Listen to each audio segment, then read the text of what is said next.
Mummy અમે રાતે છે ને મૂવી જોવા જવાના છીએ અને રાતે 12 ને 12 જ જમી લઈશું. ઘરે નહીં જમી. મિતનો ફોન આવ્યો હતો અત્યારે. બહાર જમવાનું છે એમ? હા.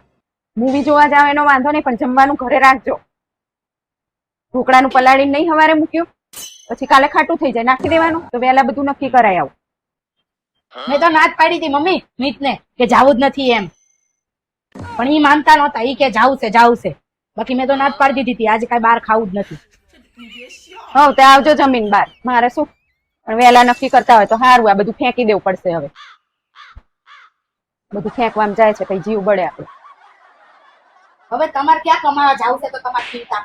સારું હું જાઉં છું ઉપર તૈયાર થવા. મિત આવતા હશે અને ભગવાનનું નામ લેવાય શાંતિથી. તમારે શું ચિંતા છે હવે?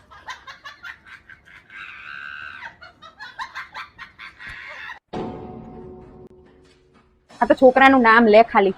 છોકરાએ મીતે કીધું, કશું એને ના કીધું. આને જ અમારે નકરો ઢઢડિયો હે બહાર જવાનો ઉલારો, બહાર ખાવાનો, બહાર પિક્ચર જોવા જવાનો, ફરવા જવાનો. બધું ઘરે બનાવેલું ફેંકી દેવાનું. પાછી કે તમારે કમાવા જવું છે. એટલે કમાવા નહીં જવું, તમે લાખ રૂપિયા કમાવ પણ અવેરો નહીં તો શું કરવાનું? તમે વાપરો એનો વાંધો નહીં, પણ નાખી દેવાનું હોય વસ્તુ. બરાબર આપણો જીવ ભરી જાય આમનું નામનું જોઈને આવતો. રિયા એટલું રહેવું એને ચિંતા નહીં કરવા ખોટી. આ તો હવે ભગવાન ઉપર લઈ લે ને તો સારું, શાંતિ. આવું હોળીઓ મટે એમની.